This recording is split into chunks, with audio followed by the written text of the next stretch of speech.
Good afternoon, everyone. Yesterday was a big night for America and a big night for the Democratic Party.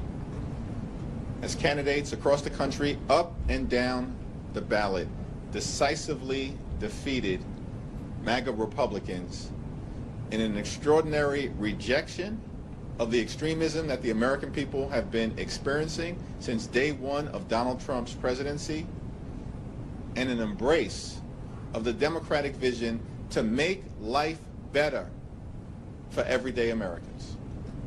As Democrats, we will continue to make clear to the American people that you deserve better, and that we're focused on driving down the high cost of living, fixing our broken healthcare system, and cleaning up corruption in the Congress, in the courts, and in the White House, so we can actually deliver an America of the people, by the people, and for the people. Democrats have all of the momentum in the world. Republicans woke up this morning and realized that they are no longer in a 2024 electoral environment. That's over, and they're done. They've lost any temporary progress that they've made with working class Americans. Gone. Any progress that they've made with the Hispanic community? Gone. Any progress that they've made with younger Americans? Gone. Because the American people have had enough of the extremism, enough of the lies, enough of the broken promises, enough of putting the wealth and the excess in the face of the American people.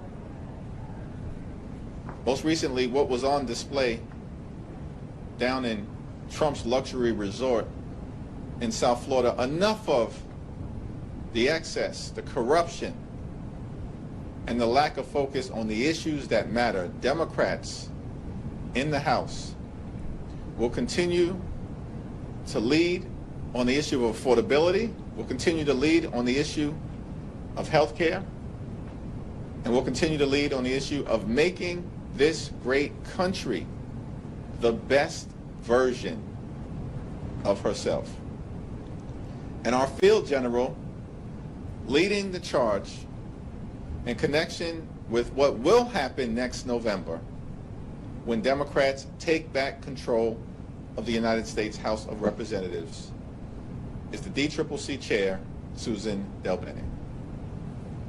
Thank you, Mr. Leader. Thanks everyone for being here, and thank you for your leadership just through this incredibly tumultuous time.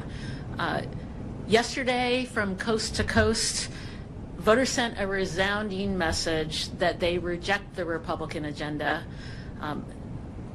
They are raising costs on everything from healthcare, housing, utilities, their efforts to blatantly, and they rejected their efforts to blatantly rig the system to stay in power. Voters in California stood up and rejected Republicans' attempts to rig the midterm elections and deny people in California their representation in Congress. California was significant because it showed that voters won't let Republicans cheat their way to win. The passage of Proposition 50 is a victory for free and fair elections. It proved that the public understands what's at stake and that Democrats are fighting to level the playing field and respond to the outrageous and un-American attempt by Republicans to rig the elections. The Prop 50 vote also sends a message that while we didn't ask for this fight, that Democrats and the American people are ready and willing to fight back against this Republican scheme. Whether it's California, Virginia, Maryland, Illinois, or other states, we are prepared to fight back on every possible front, every step of the way. Last night's results also affirmed what we've been building here at the DCCC all year is the right recipe to win in 2026. In Virginia and New Jersey, voters overwhelmingly rejected the Republican vision that puts the wealthy and the well-connected over the needs of everyday families. It's a testament to the quality of candidates like Mikey Sherrill and Abigail Spanberger, our colleagues and now soon-to-be governors. They're both former red to blue candidates. They're former House frontline members that flipped their seats in 2018. For the midterms, we're recruiting the same types of candidates. House Democrats are running incredible patriots all over the country who are raising their hands to serve their communities. They come from different backgrounds, different walks of life, but they are all united in their shared singular passion to fight for their communities, to make a difference, to work to lower costs and to improve the lives of working families. And they are ready to work hard. We cannot take anything for granted, and our candidates are out there working hard for every vote. Meanwhile, Republicans are only focused on how they can bend the knee to Donald Trump and rubber stamp his disastrous policies. Now, I say a lot, and I will say it again because it's true. Our great candidates are the difference. They are the ones who make the difference in our mission to take back the majority. Great candidates actually take the time to listen to their communities. If Republicans were actually listening to their communities, they'd know that people are hurting, they are struggling, all because of the reckless Republican agenda and their harmful policies. House Republicans are wrecking our economy, and people are struggling day to day. They are personally feeling how bad the economy has gotten under the Republican trifecta. Groceries, utility bills, housing, health care, child care, everything is getting more expensive because of House Republicans. Trump and House Republicans promised on day one to lower costs, and they've broken that promise over and over and over again. It's going to cost them the House majority. All year we've been saying that Republicans are running scared, and last night showed us why. By every metric possible, we are seeing the American public sour on Republicans' disastrous record of broken promises. And it's why voters are going to reject them in the midterms. House Democrats have the better message. We have stronger candidates, more resources, and as we saw last night, a favorable political environment. The American people are with us. And that's a big, big reason why we're going to take back the majority in 2026. Thank you, and I'll open it up for questions. Mariana. Through line between the success we saw in Virginia and New Jersey and also down in New York is obviously the message of affordability is one that House Democrats have been working about throughout the year. We know that's going to be number one plank on whatever agenda you will have, but what other lessons, what other issues stood out to you all last night that will also be part of this House Democratic agenda to bring back?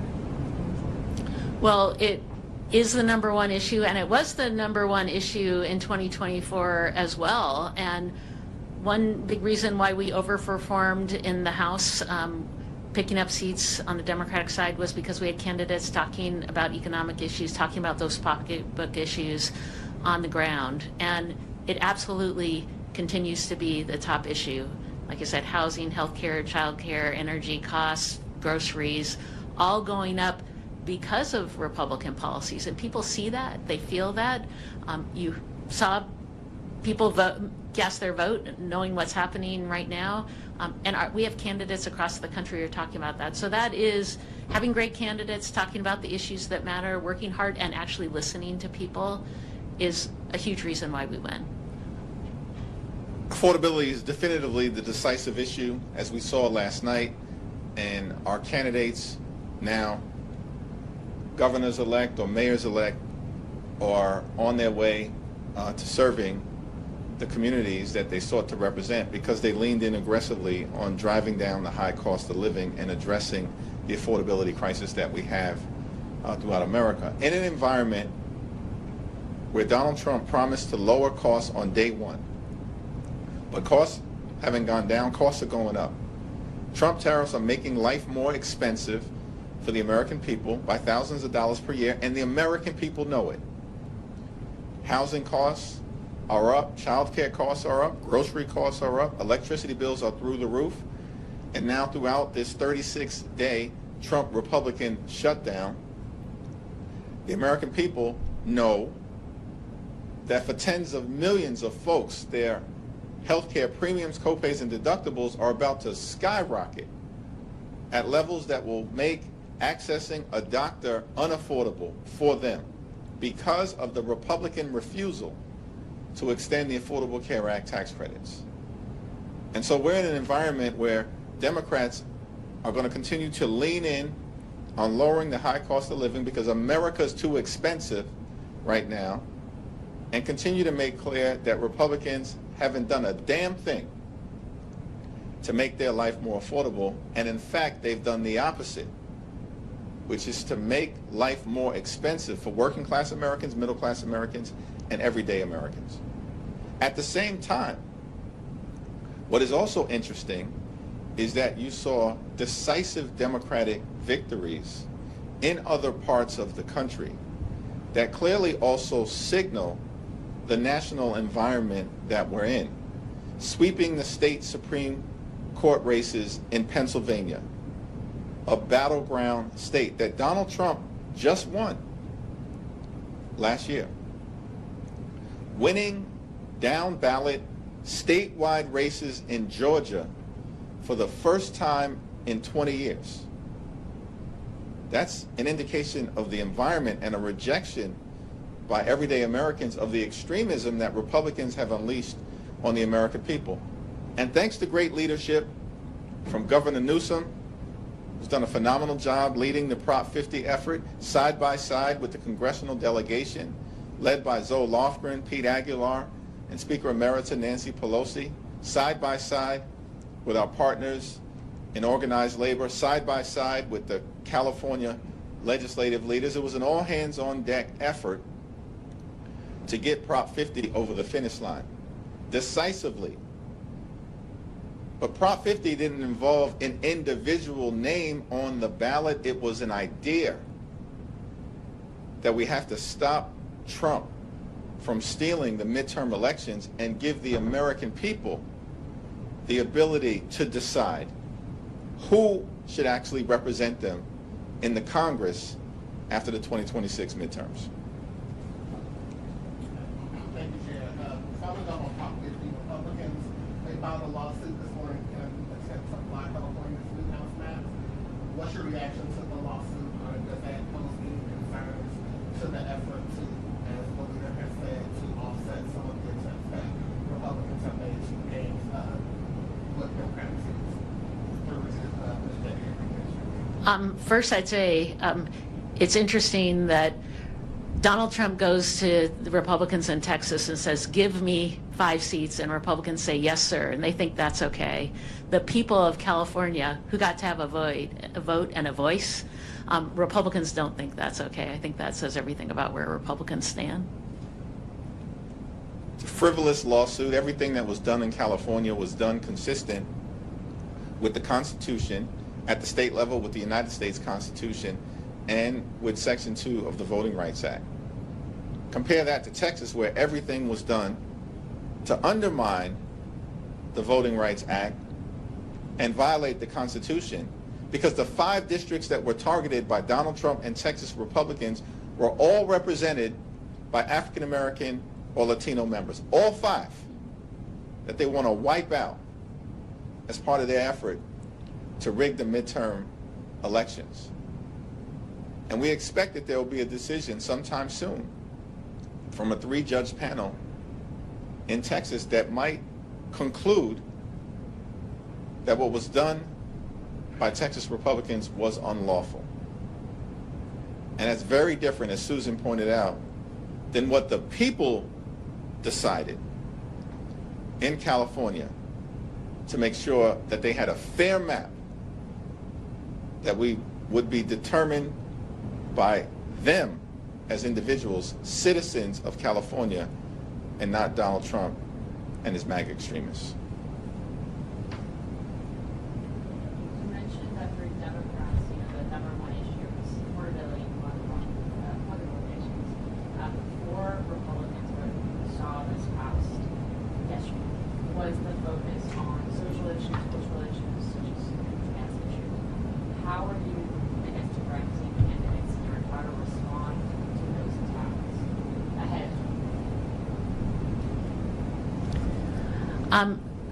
Candidates talking to people on the ground, talking the issues that matter, taking issues head on. That's how we win in purple districts. And we have candidates doing that. You saw that with Abigail Spanberger and Mikey Sherrill in their races. Republicans have nothing to talk about. They are not talking to people about the issues. They're focused on the pocketbook issues that are impacting their communities. Mikey Sherrill, Abigail Spanberger, great examples, but across the board, talking about issues, taking things head on, and I think that's why their campaigns were so strong. And we saw this last cycle too, folks talking straight on to issues that Republicans were raising, talking to their communities, having authentic leaders who stand up for their communities. That's how we win. Abigail Spanberger focused on 3 issues: affordability as it relates to housing and healthcare and utility prices. She focused on job creation in a state where Donald Trump and his administration have attacked the people of the Commonwealth of Virginia and have caused the economic growth that should otherwise be taking place to collapse, and that in fact is occurring under a Republican governor in Virginia as well. And then Abigail focused on the highest quality education for the children of the Commonwealth of Virginia. Abigail Spanberger focused on the issues that matter. Here's what Republicans did. They spent tens of millions of dollars trying to weaponize the transgender issue. It failed. And they spent tens of millions of dollars criticizing Abigail Spanberger for deeply inappropriate text messages that were sent by the Attorney General candidate, but not a dime in actually talking about what they would do for the people of Virginia, because Republicans have nothing but a failed track record and a bankruptcy of ideas. But that playbook failed spectacularly. In fact, the Democratic candidate for Attorney General won, and it wasn't even close by the standards of Virginia. 5 points, let alone Abigail Spanberger winning by 15. So this guilt by association playbook spectacularly failed because Democrats are staying focused on the issues. In 2018, it was pretty controversial when the DCCC leadership got involved in primaries. There's a lot of crowded primaries for open Democratic seats right now. There's a lot of crowded primaries to take on vulnerable Republicans. There's a lot of insurgent candidates challenging incumbents. What is the DCCC's policy going to be when it comes to influencing those primaries? Our policy is the same policy we've had since I've been chair. You know, we have great candidates running, sometimes multiple great candidates running in primaries, and they are going to work hard to earn support in their communities to differentiate themselves. We have, in a small number of cases, gotten involved. Janelle Bynum, one example last cycle, where we were involved in her primary in conjunction with, you know, delegation, many folks supporting her campaign. But you know, in most of these cases, the voters are going to have a decision on who the primary candidate is going to be.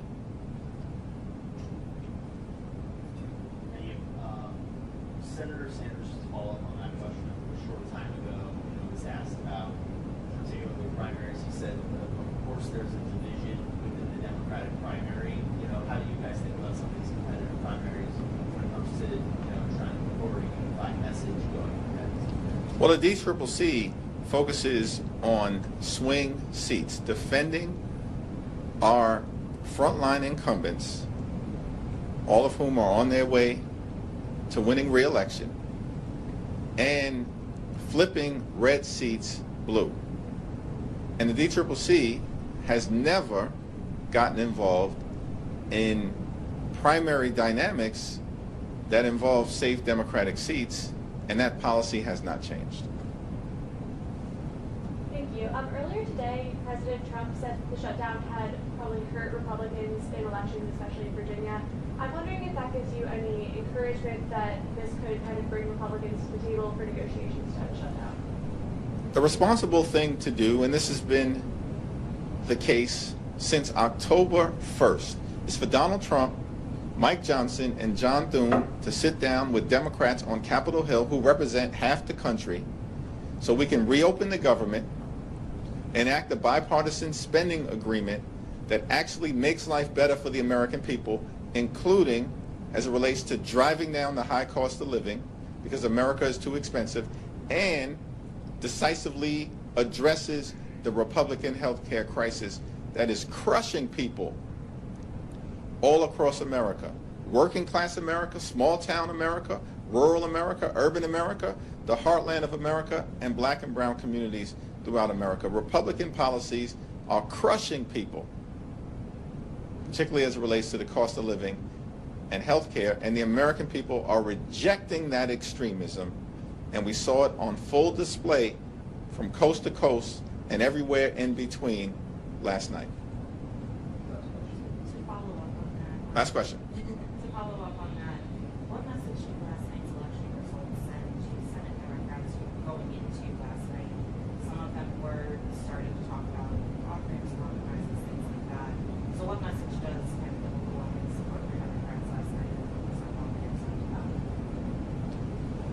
Well, we've said from the very beginning that we will consider anything in good faith that emerges from the Senate that is bipartisan nature, that reopens the government, that decisively addresses the Republican health care crisis, particularly as it relates to extending the Affordable Care Act tax credits, and that actually involves a spending bill that makes life better for the American people, not worse, which is why we have continued to maintain, and Senate Democrats have shown great leadership, led by Chuck Schumer, that we will not support a partisan Republican spending bill that continues to gut the health care of the American people. That was our position in September. That's been our position throughout October, and it remains our position in November. Thank you. One second.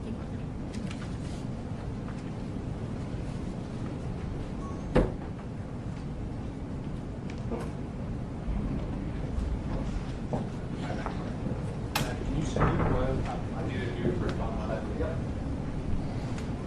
Everyone start up? Steve?